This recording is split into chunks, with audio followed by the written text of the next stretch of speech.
자, 이 시간에 다 같이 읽으실 성경 말씀은 요한복음 6장 요한복음 6장 맨 마지막 부분입니다. 70절, 71절.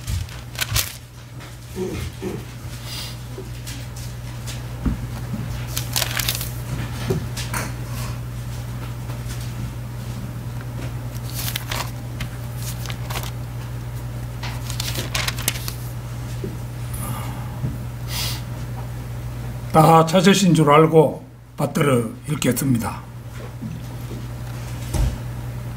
예수께서 그들에게 대답하시기를 내가 너희 열두를 택하지 아니하였느냐. 그러나 너희 중에 하나는 마귀니라고 하시니라. 주께서는 시몬의 아들 유다 이스카리옷에 대해 말씀하셨으니 이는 그가 열둘 가운데 하나로 주를 배반할 자였습니다. 자, 오늘 오후에는 유다 이스카리옷의 정체, 이런 제목으로 말씀을 드리겠습니다. 우리 개역 성경에서는 그냥 유다라고 하는데 우리 킹 제임스 성경에서는 유다 이스카리옷. 그래서 이번 시간에 설교 제목이 유다 이스카리옷의 정체, 이런 제목으로 말씀을 드리겠습니다. 우리가 잘 아는 대로 유다 이스카리옷은 예수님의 12제자 가운데 한 명이었습니다. 그런데 본문 말씀에서 주님께서는 그러나 너희 중에 하나는 마귀니라 뜻밖의 말씀을 하고 계심을 볼 수가 있죠. 그리고 이어지는 71절에서는 주께서는 시몬의 아들 유다 이스카리옷에 대해 말씀하셨으니 이는 그가 열둘 가운데 하나로 주를 배반할 자였습니다.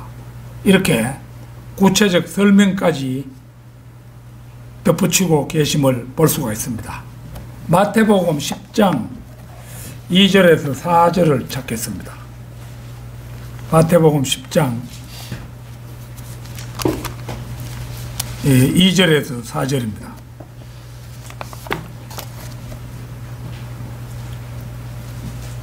그 12사도들의 이름은 이러하니 즉 첫째 베드로라 하는 시몬이요 그의 형제 안드레이며 세베대의 아들 야고보와 그 형제 요한이요 빌립과 바돌로메 도마와 세리마테 알페오의 아들 야고보와 다데오라는 별명을 가진 렛베오 가나안인 시몬과 유다 이스카리옷이니 그는 주를 배반할 자더라. 여기서도 주를 배반할 자라는 사실을 딱 밝혀놓았죠. 성경에서 사도라고 말할 때는 일반적으로 예수님으로부터 직접 임명받은 12명의 제자들만을 가리킵니다. 그러나 성경을 자세히 살펴보면 실제로는 사도라고 불림받았던 사람이 12보다 더 많았다는 것을 알 수가 있는데 그 중 하나가 바울입니다. 그는 주님의 지상사역 이후에 부름을 받았는데 특별히 이 사도는 12사도들과는 달리 갈라디아서 2장 8절 말씀 2장 8절 한번 찾아볼까요? 갈라디아서 2장 8절입니다.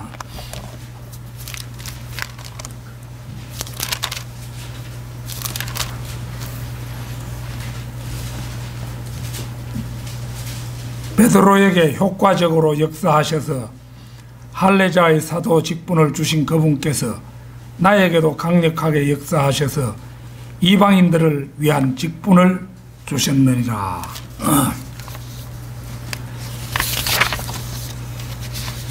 여기에서 보듯이 바울은 이방인들에게 복음을 전할 목적으로 주님께서 세우신 특별한 사도입니다. 또 바울과 더불어 이방인에게 복음을 전파한 바나바도 사도라고 불렸습니다. 찾지는 않겠습니다만 사도행전 14장 14절에서 그때 사도 바나바와 바울이 듣고, 이 바나바도 사도로 불렸죠. 이런 데서 확인이 됩니다. 그리고 사도행전 1장 26절에서 마띠아도 11사도와 함께 계수됨을 볼 수가 있습니다. 그런데 마태복음에서도 이제 우리가 조금 전에 살펴본 그대로 유다 이스카리옷에 관해서는 유다 이스카리옷이니 그는 주를 배반할 자더라 이렇게 언급하고 있음을 볼 수가 있죠.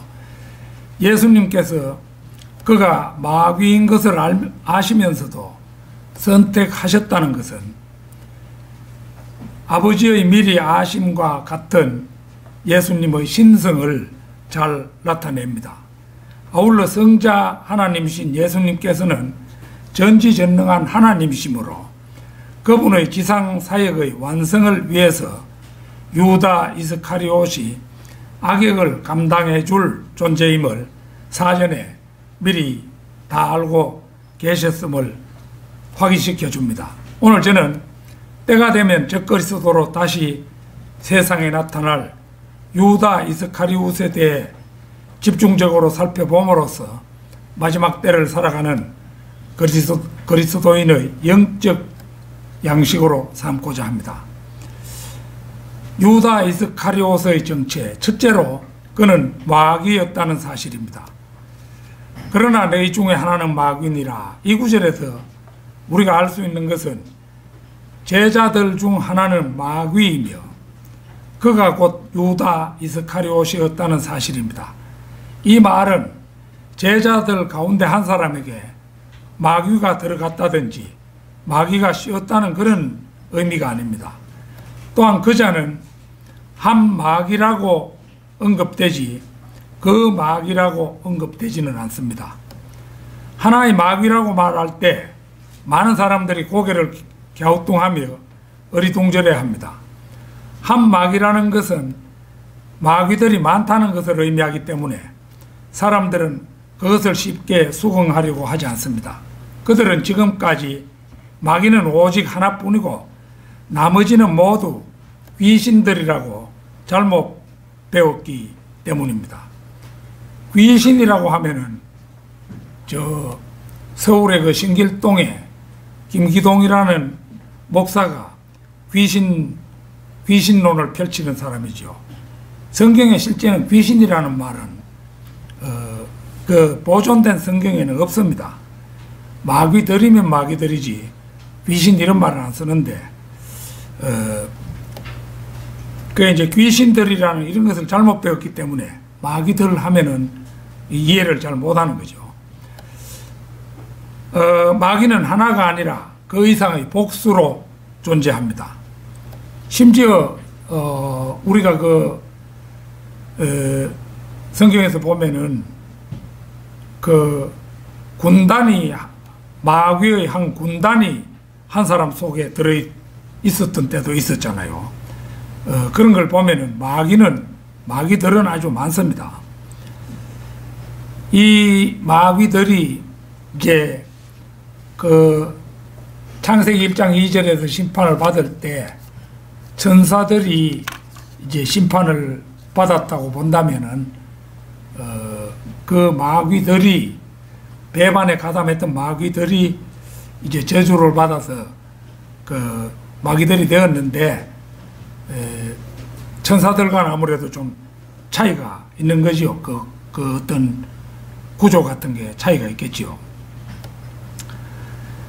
여러분은 하나님께서 삼위일체로 존재하신다는 사실을 잘 알고 있습니다.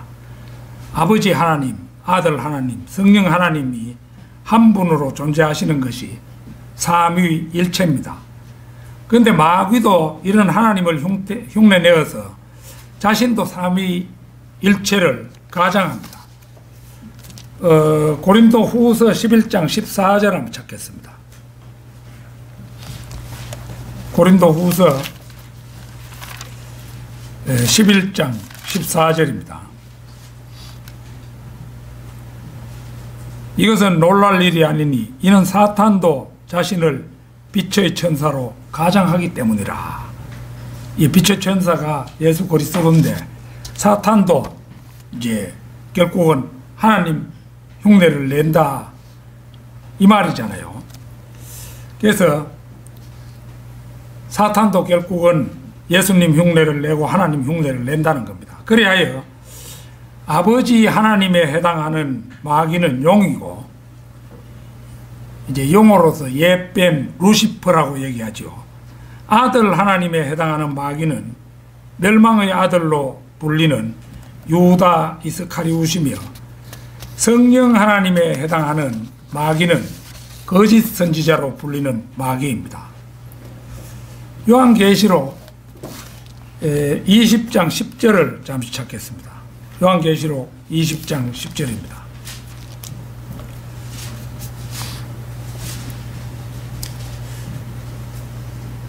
그들을 미혹하던 마귀가 불과 유황못에 던져지니 그곳에는 그 짐승과 그 짐승 하는 게 이게 이제 유다 이스카리웃이 그 짐승이죠. 거짓 선지자도 있어. 거짓 선지자가 이제 성령 하나님에 해당하는 마귀 쪽의 그 존재가 거짓 선지자고, 그 이제 마귀, 짐승, 거짓 선지자, 이게 마귀의 그 삼위일체라고 볼 수 있죠. 그래서 이게 이제 마귀 일당의 최후를 보여주고 있는 말이죠. 원래 마귀는 이제 이 세상이 창조되기 이전에 루시퍼는 하나님을 보좌하는 덮는 그룹이었죠.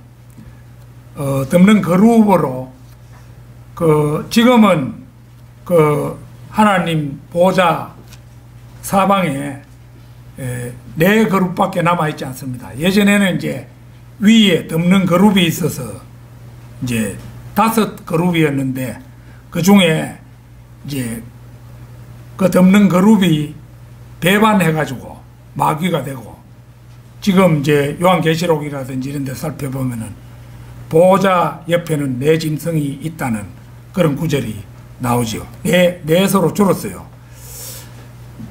그래서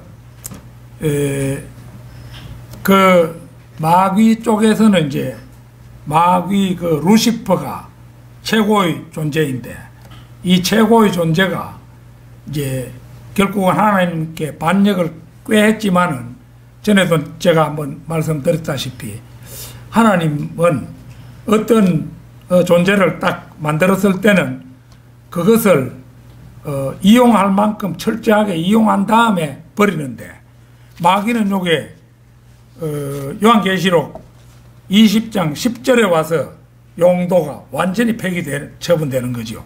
이리 들어가 버리는데, 이때까지는 이 루시퍼는 우리 인간들을 때마다 유혹하고, 그러면서 이제 인간으로 하여금 2가지 중에 하나를 택하게 하는 제3자에 해당하는 거죠.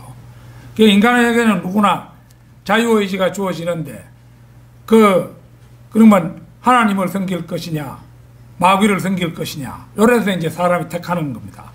사람들은 이제 뭐 자기 마음대로 뭐 불교도 택하고 유교도 택하지만은, 진정한 그 하나님의 교회 외에는 다 이단이라고 볼 때, 모든 종교와 이단들은 그게 마귀 쪽입니다.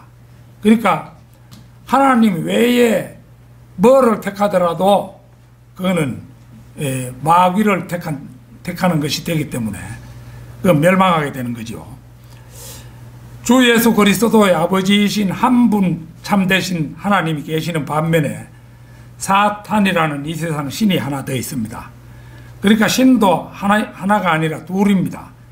예수 그리스도께서는 만왕의 왕 만주의 주이신 반면에 마귀는 공중권세의 통치자요 불순종의 자녀들 안에서 역사하는 영으로서 이 세상 죄인들의 왕입니다.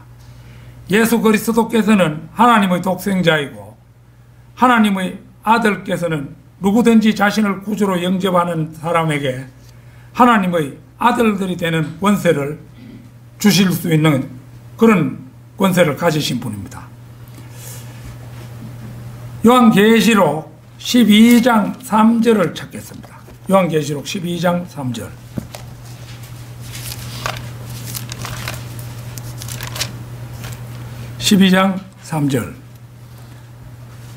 하늘에 또 다른 이적이 나타났으니 보라, 커다란 붉은 용 한 마리가 있는데 7머리 있고 그 머리들 위에는 7 왕관이 있더라. 이제 붉은 용의 정체는 이제 보면은 그 뒤에 12장 9절 한번 보십시오. 9절에 그 정체가 드러납니다. 12장 9절. 그래야 그 큰 용이 쫓겨나니 그는 마귀라고도 하고 사탄이라고도 하는 옛뱀 곧 온 세상을 미혹하던 자라. 그가 땅으로 쫓겨나고 그의 천사들도 그와 함께 쫓겨나더라. 이제 마귀 루시퍼에 대한 게 나오고 그의 천사들, 이게 실제 마귀들이래요. 이게 마귀들이 된 겁니다. 그래서 이 용은 사탄이며 마귀이며 이제 여기서 용이라고 불리죠. 그래서 사탄은 자신의 정체를 숨기기 위해서 루시퍼라는 자신의 이름을 이사야서를 보면 계명성이라는 이름으로 변개시키기도 하고, 자신의 정체를 가리기 위해서 그리스와 중국어 신화 기록자들이 용들을 말하도록 격려함으로써 성경에서 용을 볼 때 신화에 나오는 괴물 정도로 여기게 했으며, 나아가 계시록은 비유적이고 애매한 묵시언어로 기록되었다는 식으로 말하기도 합니다. 이처럼 사탄은 신화를 연구하는 학자들 정도는 단숨에 속여 넘겨버리는 놀라운 능력의 소유자이죠. 이사야 그 13장과 34장에서는 용들이 등장합니다. 이와 마찬가지로 마귀가, 이 단수 마귀 또 마귀들, 복수 마귀가 있는데, 유다 이스카리옷은 마귀들 가운데 한 마귀였습니다. 따라서 이것은 마귀가 인간의 모습으로 육화한 것이 곧 이스카리옷이었다는 그런 의미입니다. 유다 이스카리옷의 정체, 둘째는 그의 인간적 성품입니다. 요한복음 12장 1절에서 8절을 찾겠습니다. 요한복음 12장 1절에서 8절입니다. 유월절 엿새 전에 예수께서 베다니에 오시니 그곳은 주께서 죽었던 나사로를 죽은 자들로부터 살리신 곳이라. 그런데 거기서 그들이 주를 위하여 저녁을 마련하였는데 마르다는 시중을 들고 나사로는 주와 함께 식탁에 앉아있는 사람들 중 하나더라. 마리아가 매우 값진 감송 향유 한 리트라를 가지고 와서 예수의 발에 붓고 자기의 머리카락으로 그의 발을 닦으니 그 집이 향유 냄새로 가득 차더라. 그때 그의 제자 중 하나로 주를 배반할 자인 시몬의 아들 유다 이스카리옷이 말하기를, 어찌하여 이 향유를 300데나리온에 팔아. 한 데나리온은 옛날 어른의 하루 품삯이 한 데나리온입니다. 이때 300데나리온 하면은 어른의 300일분의 품삯이니까 큰 돈입니다. 300데나리온에 팔아 가난한 사람들에게 주지 아니하였느냐고 하니, 그가 이렇게 말한 것은 가난한 사람들을 염려해서가 아니라 그가 도둑이며 돈 주머니를 맡아 그 안에 넣은 것을 지니고 다니기 때문이라. 그러자 예수께서 말씀하시기를 그녀를 가만두어라. 그녀는 나의 장년아를 위하여 이것을 간직해 둔 것이라. 가난한 사람들은 항상 너희와 함께 있으나 나는 너희와 항상 함께 있지 아니하느니라고 하시더라.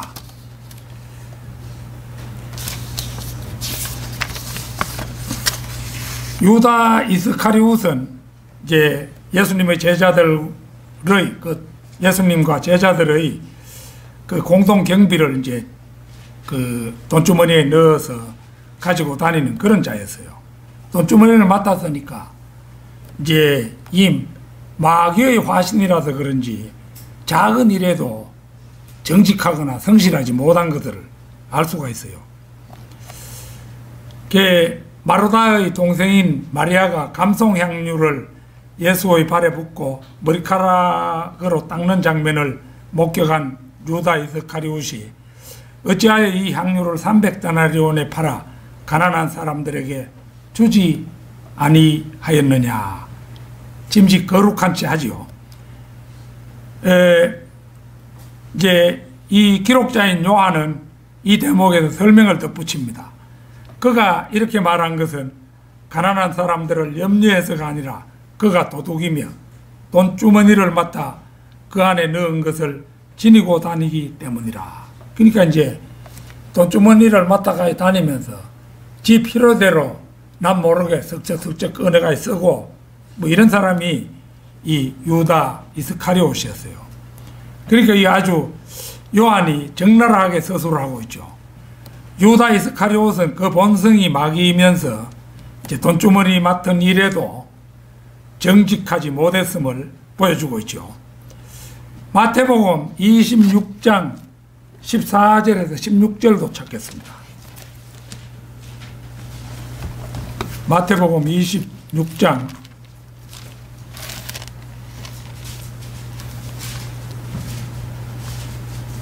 14절에서 16절입니다.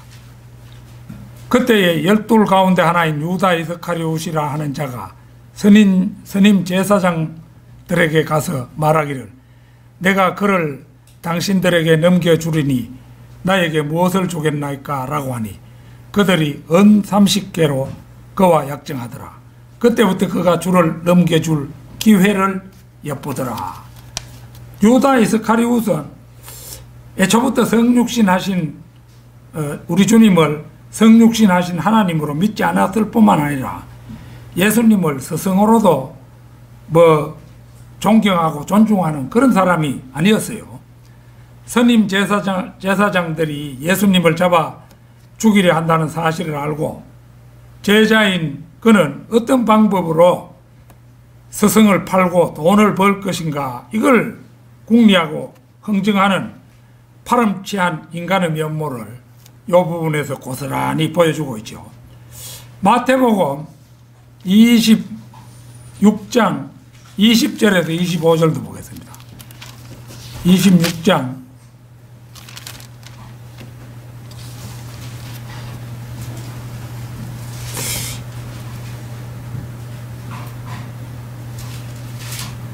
20절 이게 뭐가 좀 잘못된 모양이네요. 작성하면서 이걸 뭐를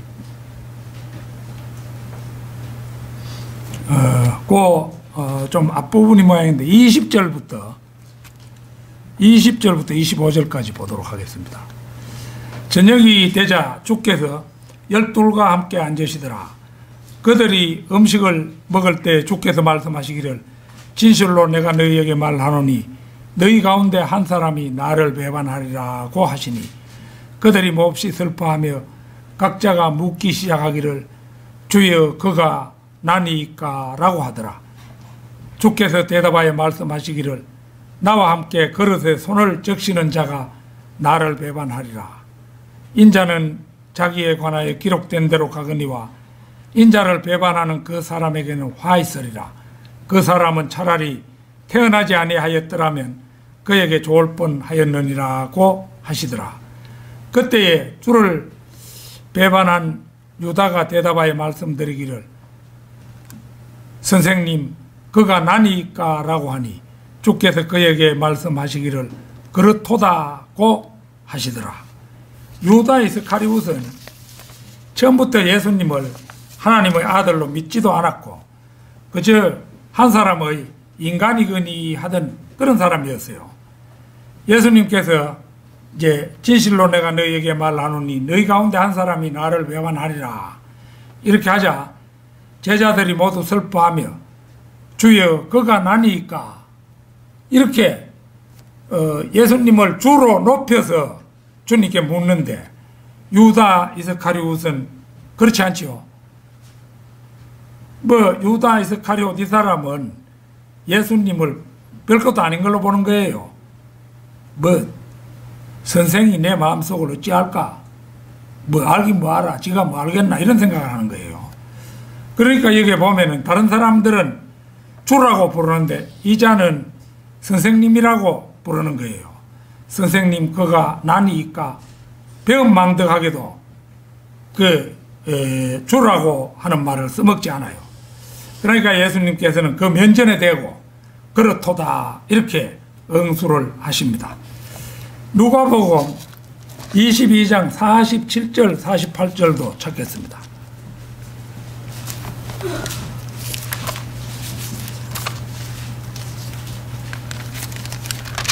47절 48절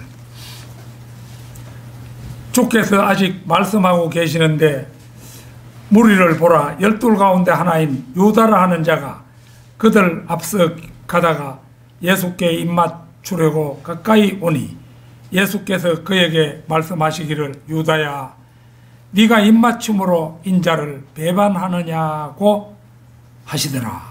주님께서는 전지전능한 하나님이시니까 유다의 마음속을 훤히 들여다보고 계신 거예요.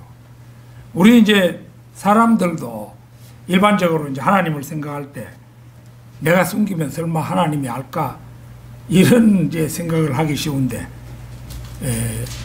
그 에스겔서에도 보면은 너희 생각을 일일이 아노라고 그렇게 말씀하고 있잖아요. 그런 이제 하나님이신 예수님께서 유다의 속마음을 어찌 모르겠습니까? 딱 오는 거 보니까 저게 이제 입맞추어서 예수가 누군가를 알려주려고 나한테 접근한다는 것을 단번에 꿰뚫어 보시는 거예요. 그리고 이제 말 그대로 네가 입맞춤으로 인자를 배반하느냐 요 말대로 입맞춤으로 예수님을 그 제사장이 데려온 그 병사들에게 알도록 하고 예수님을 팔아 넘기고 마는 거죠. 이런 걸 보면은 유다 이스카리옷의 인품이라는 것은 항상 남을 속이려고 하고 정직한 건 아무것도 찾아볼 수가 없는 그런 존재라는 것을 우리가 이 몇 가지 예문들에서 확인할 수가 있죠. 유다 이스카리옷의 정체. 셋째는 유다 이스카리옷은 끝없이 깊은 구렁의 천사이며 왕이라는 것입니다. 요한계시록 9장 11절을 찾겠습니다. 요한계시록 9장 11절입니다.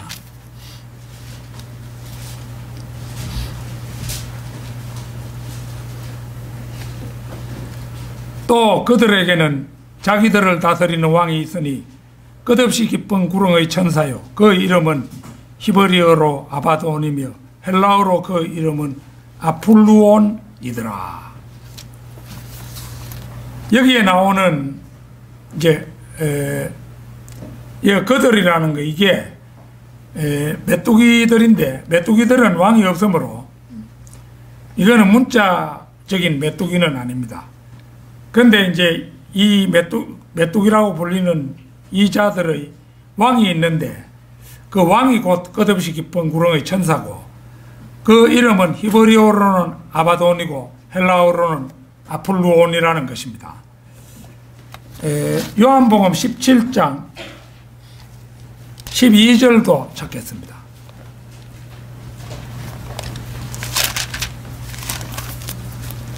(17장 12절) 내가 그들과 함께 세상에 있었을 때는 아버지의 이름으로 그들을 지켰나이다. 아버지께서 내게 주신 그들을 내가 지키었고 멸망의 아들 외에는 요 멸망의 아들이 이제 유다 이스카리옷이죠. 그들 중 아무도 잃어버리지 아니하였으니 이로써 성경이 이루어지게 한 것이옵니다. 이제 이게 보면 유다 이스카리옷은 멸망의 아들로 불리고 이 멸망의 아들은 데살로니가 후서 2장 3절에서는 바로 요 멸망의 아들 요렇게 불립니다. 그러니까 멸망이라는 말은 요한계시록 9장에서 말하는 아바돈이나 아폴로온과 같은 뜻이고, 요한계시록 17장에 나오는 멸망과 같은 뜻입니다.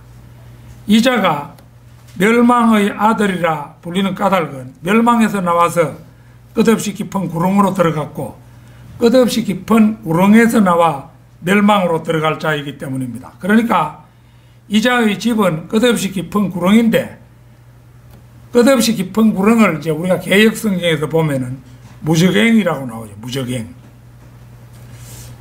여기서 지상으로 올라와 인간의 몸을 입고 나타났다가 죽은 뒤 지옥으로 가서 지금은 자기 거처에 이제 있지만은, 그 끝없이 깊은 구렁에 있지만 앞으로 끝없이 깊은 구렁으로부터 나와서 멸망으로 들어갈 자라는 것입니다. 자기 거처, 즉 끝없이 깊은 구렁은 멸망의 아들의 소유인데, 이 자는 바로 유다 이스카리옷으로 그 끝없이 깊은 구렁의 왕에 해당하는 그런 자입니다.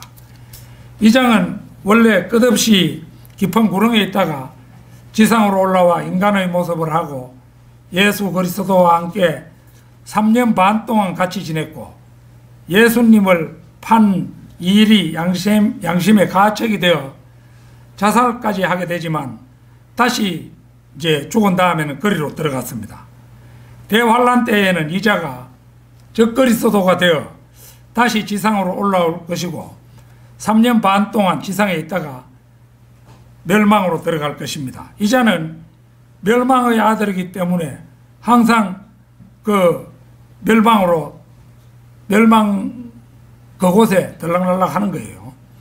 그러니까 적그리스도란 마귀의 혼이 내려와 인간에게 들어가고 유다 이스카리옷의 영이 올라와 인간에게 들어간 존재를 말합니다. 인간에게 들어온 영이 곧 유다 이스카리옷이기 때문에 유다 이스카리옷은 인간으로 출생했지만 실은 마귀였던 것입니다. 창세기에 등장하는 카인 역시 마찬가지였습니다. 요한일서 3장 12절을 한번 찾겠습니다.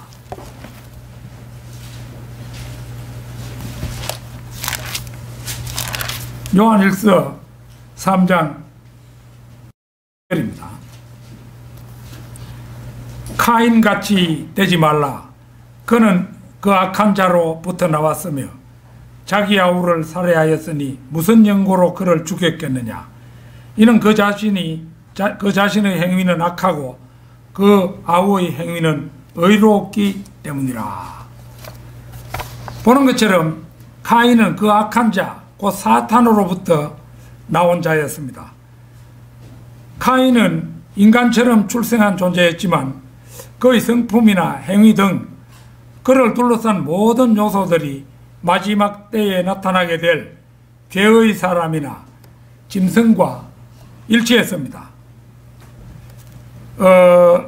이제 우리가 이제 그 르크만 주석서를 보면은 카인과 아벨이 쌍둥이로 태어났을 가능성이 크다고 주석했는데, 그렇다면 형인 카인은 마귀의 씨이고 동생인 아벨은 아담의 씨가 어떻게 될 수 있는지 우리는 그 점을 세세히 설명할 수는 없습니다. 왜 그러냐 하면은 우리가 뭐 사사롭게 추정해 볼 수는 있지만은 성경 말씀이 그에 대해서 아무 말씀 안 하시니까 그거를 함부로 설명하면은 자기가 지어내는 것이 되어버리잖아요. 그러니까 우리가 성경에 없는 것을 말할 수는 없는 겁니다. 그러나 이제 분명히 성경은 그는 그 악한 자로부터 나왔다고 기록하고 있습니다. 엄연히 아담과 이브 사이에 태어난 아들이 카인인데 그 카인을 두고 성경은 그는 그 악한 자로부터 나왔다 이렇게 하니까 참 불가사의한 그런 궁금증을 자아내죠. 예수 그리스도께서도 어떤 자들을 향하여 마귀에게 나왔다고 말씀하셨습니다. 요한복음 8장 44절 한번 찾겠습니다. 요한복음 8장 44절.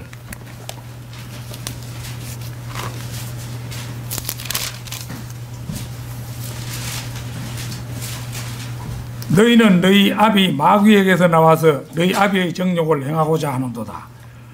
그는 처음부터 살인자였으며 진리 가운데 거하지 아니하였으니 이는 자기 안에 진리가 없음이라. 그가 거짓말을 할 때는 자신에게서 우러나와 한 것이니 이는 그가 거짓말쟁이요 또 거짓말의 아비이기 때문이라. 보는 것처럼 악한 자로부터 나왔다든가 마귀에게서 나왔다는 말은 단순히 구원받지 못했다는 그 말과는 다른 뜻임이 분명하고, 예수님의 12제자 가운데 하나였던 유다 이스카리옷 역시 단순히 구원받지 못한 한 인간이 아니라 어떤 다른 존재였던 것입니다. 이에 반해 구원받지 못한 사람은 다르게 불리죠. 골로새서 3장 6절 한번 보겠습니다. 구원받지 못한 사람은 그 마귀 이 유다 이스카리옷과는 다르게 불립니다. 3장 6절. 이런 것들 때문에 하나님의 진노가 불순종의 자녀들 위에 임하느니라.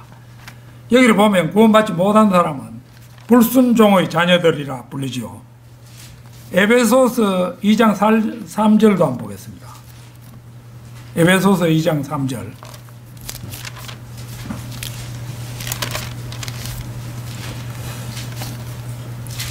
그들 가운데서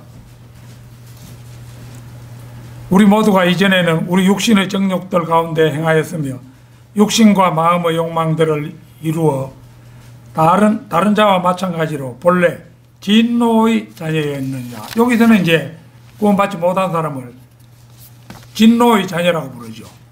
지옥이라는 진노를, 구원받지 못하면 지옥이라는 진노를 받게 되어 있으니까 진노의 자녀라고 하는 겁니다. 불순종의 자녀도 하나님의 복음에 순종하면은 불순종의 자녀가 아니지요. 그런데 그 복음을 거부하면 그 불순종의 자녀로 지옥 갈 수밖에 없는 거죠.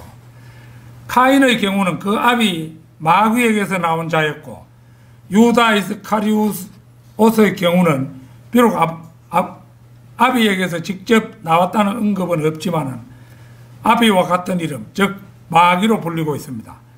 마귀는 대단한 거짓말장이기 때문에 이자가 적그리스도가 되어 대환란 때 인간의 몸을 입고 끝없이 깊은 구렁으로부터 지상으로 다시 올라오면서 과연 누구의 어떤 모습으로 가정할지 알 길이 없지만 여러 가지 정황상 아마도 가톨릭 교황 가운데 하나의 모습으로 등장할 가능성이 매우 높다고 할 것입니다. 요한계시록 13장 1절에서 4절을 찾겠습니다. 요한계시록 13장 1절에서 4절입니다. 내가 바닷가 모래 위에 서서 보니 한 짐승, 이게 이제 그 이스카리옷에 해당하는 그 자지요. 바다에서 올라오는데 7머리와 10뿔을 가졌더라. 그 뿔들에는 10개의 왕관이 있고 그 머리들에는 하나님을 모독하는 이름이 있더라. 내가 본 그 짐승은 표범과 같고 발은 곰의 발 같고 입은 사자의 입 같은데 용이 자기의 능력과 자리와 큰 권세를 그 짐승에게 주더라. 또 내가 보니 그의 머리들 가운데 하나가 상처를 입어 죽게 된 것 같았으나 그의 치명적인 상처가 나으니 온 세상이 기이 여겨 그 짐승을 따르더라. 사람들이 그 짐승에게 권세를 준 용에게 경배하고 또 그 짐승에게도 경배하며 말하기를 누가 이 짐승과 같으며 누가 감히 그와 더불어 싸울 수 있으리오 하더라. 여기에 나오는 짐승은 유다 이스카리옷이죠. 곧 적그리스도로 그의 힘을 사탄으로부터 얻죠. 그 2절에 그 보면은 이제 용이 자기의 능력과 자리와 큰 권세를 그 짐승에게 주더라. 이걸 보고 알 수가 있죠. 그러니까 용은 사탄이며 짐승은 적그리스도라는 점이 분명합니다. 또 내가 보니 그의 머리들 가운데 하나가 상처를 입게 준 것 같아 죽게 된 것 같았으나 그의 치명적인 상처가 나으니 온 세상이 기이 여겨 그 짐승을 따르더라. 보는 것처럼 이 짐승은 누군가로부터 머리에 이제 저격을 받죠. 그런데 기적적으로 치명적인 상처가 낫게 되고 그로 말미암아 세상 사람들의 초항을 받게 됩니다. 이 사실은 스가랴서에도 예언이 되어 있죠. 스가랴 11장 17절 잠시 한번 찾겠습니다. 스가랴 11장 17절입니다.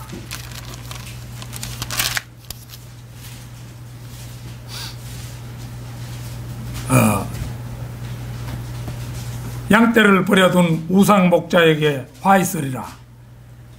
칼이 그의 팔과 그의 오른 눈에 임하리니 그의 팔은 바싹 마르고 그의 오른 눈은 완전히 어둡게 되리라. 보는 것처럼 적그리스도가 입을 상처는 이제 팔과 함께 머리에 상처를 입게 되는데, 머리에서는 정확히 이제 오른 눈이 상처를 입어가지고 완전히 어둡게 된다고 말하고 있죠. 이게 이제 적그리스도, 앞으로 나타날 적그리스도가 그렇게 될 것이라는 것을 성경이 말씀해 주고 있는 겁니다. 유다 이스카리옷의 정체. 넷째는 유다 이스카리옷은 시편에도 예언되었다는 사실입니다. 시편 41편 9절을 찾겠습니다.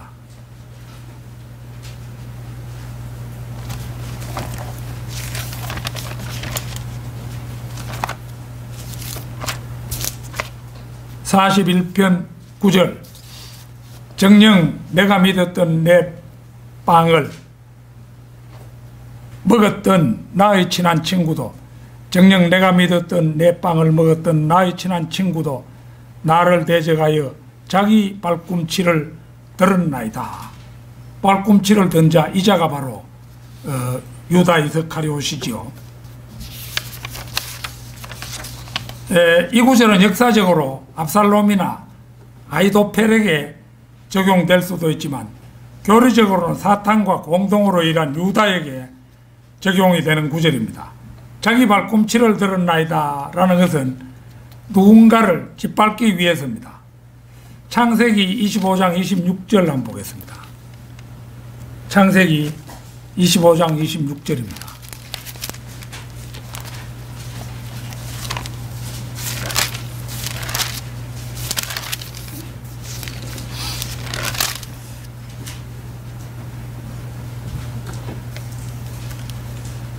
그 후에 그의 아우가 나왔는데 그의 손이 에서의 발꿈치를 붙잡아서 그의 이름을 야곱이라 불렀더라. 리브카가 그들을 낳았을 때 이삭이 60세였더라. 야곱은 그의 형 에서가 이제 자기를 짓밟지 못하도록 발꿈치를 붙잡고 나왔지요. 이것 말고도 또 하나의 광경이 성경에 나옵니다. 사도행전 9장 5절 한번 보겠습니다.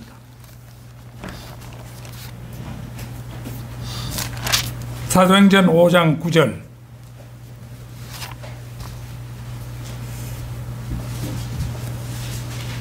9장 5절입니다.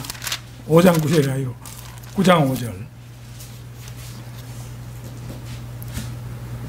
그러자 그가 말하기를 주여 당신은 누구시니까 라고 하니 주께서 말씀하시기를 나는 네가 박해하는 예수라. 가시채를 걷어 차는 것이 네게 고통이라고 하시더라. 가시채를 걷어 차는 것은 말이 자기 발굽으로 주인을 차려는 그런 행동이죠. 나중에 회심하여 이방인을 구원하는 사도가 되지만, 그러나 그렇게 되기 전에 이 바울은 믿는 성도들을 붙잡아 죽음의 수렁으로 넘기던 바로 그런 사람이었죠. 그 가시채를 걷어차는 역할을 하다가 결국은 이제 주님의 일을 하는 그런 사도로 변모되었습니다. 정녕 내가 믿었던 내 빵을 먹었던 나의 친한 친구도 나를 대적하여 자기 발꿈치를 들었나이다.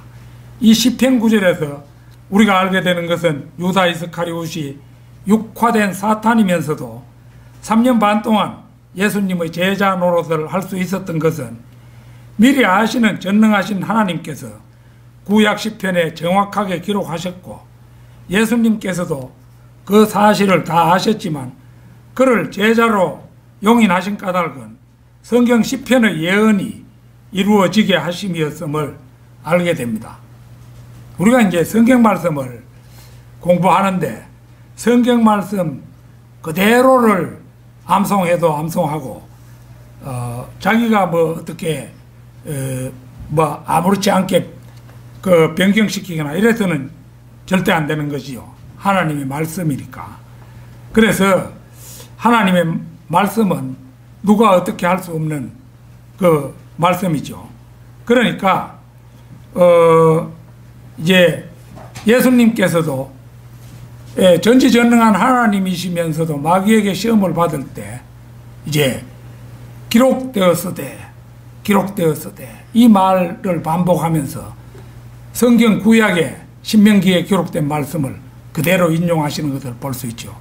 그거는 성경은 한번 기록되면은 그대로 영원히 간수하시는 것이 되기 때문에, 영원히 하늘에 세워진 것이기 때문에 예수님도 새로운 말을 하는 대신에 마귀에게 답변할 때는 성경의 구절을 그대로 갖다가 말씀하는 거죠. 그러니까 이 말씀이라는 게 굉장한 것입니다. 그래서 이제 결국은 그 성경은 한번 예언되면 그 예언은 반드시 이룩되어야 하는 그런 말씀이 되는 것입니다. 사도행전 1장 16절에서 20절을 찾겠습니다. 사도행전 이거는 제가 좀 1장 16절에서 20절인데요. 제가 이래 좀 해봐도 좀 어려운 대목이에요. 형제 여러분, 예수를 붙잡은 자들의 길잡이가 된 유다에 관하여 성령께서 다윗의 입을 통해 미리 말씀하신 이 성경이 이루어진 것은 당연하도다. 그가 우리와 함께 계수되었다. 우리와 함께 제자의 대열에 들었었다는 거죠. 이 사역의 한 부분을 담당하였느니라. 그런데 이 자가 실로 불의의 대가로 밭을 샀는데, 그러니까 이제 유다 이스카리옷이 예수님을 팔고 불의의 대가를 받아가지고 이제 그걸 제사장들에 뒤던져주고 자기는 목매달아 죽잖아요. 그러니까 그것으로 이제 밭을 샀다고 이렇게 돼 있죠. 그런데 이 자가 실로 불의의 대가로 밭을 샀는데 그 후에 곤두박이로 떨어져서 몸의 중간이 터져 모든 창자가 쏟아져 나왔느니라. 이 일이 예루살렘에 사는 모든 사람에게 알려지게 되어 그 밭을 그들의 적합한 말로 아켈다마라고 하니, 즉 피의 밭이라는 뜻이라. 이는 시편에 이르기를 그의 처소를 황폐케 하시고 그곳에 사는 사람이 없게 하시며 그의 감독의 직분을 다른 사람이 취하게 하소서라고 하였습니다. 이게 이제 시편의 말씀과 연관 짓는 그런 대목인데요. 그 이제 시편 말씀을 한번 보겠습니다. 시편 109편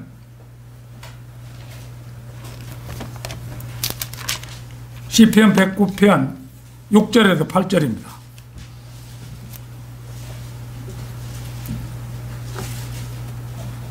악인으로 하여금 그를 다스리게 하시며 사탄으로 하여금 그 오른편에 서게 하소서.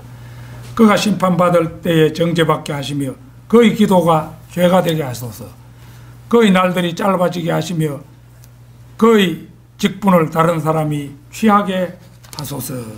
이게 이제 유다 이스카리옷에 대한 저주의 말이라고 볼 수 있죠. 만약 이것이 이루어지지 않았다면 시편 109편은 그대로 거짓말이 되고 말 뻔했습니다. 사도행전 1장의 그 18절 19절을 보면요, 학자들은 유다 이스카리옷의 죽음에 대해 많은 의문을 제시하지만 유다는 스스로 목매달았고 마태복음의 지진, 그러니까 마태복음 27장 57절에 이제 지진이 일어났어요. 지진이 일어나가지고 유다 이스카리옷이 목매 달았던 그 나무가 쓰러졌어요. 쓰러지면서 이 유다 이스카리옷의 그 중간 부분이 바위에 세게 부딪히면서 창자가 왕창 쏟아지게 된 것입니다. 그 얼마든지 지진이 나면은 뭐 사람 배 찢어지는 거 이거야 뭐 간단한 일이잖아요. 지진이 얼마나 무서운 힘을 가진 것인데, 그런데도 학자들은 거기에 대해서 곧잘 의문을 제시한다 이거죠. 마태복음 26장 24절 찾겠습니다.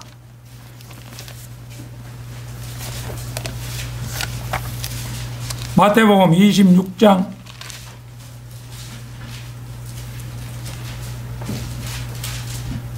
24절입니다.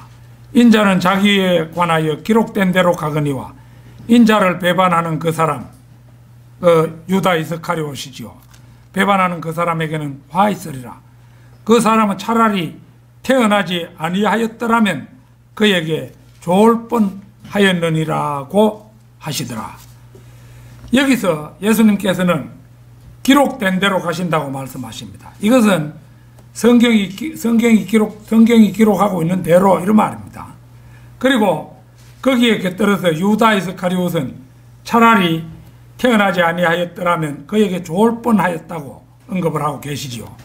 왜냐하면 하나님의 독생자를 팔아넘긴 데 대해서 그는 훗날 상응하는 형벌을 받을 것이기 때문입니다. 우리가 아까 읽어봤던 그 요한계시록 20장 10절인데요. 유다 이스카리옷의 그 후일담이라고 할 만하죠. 후일담. 뒤에 전해지는 얘기.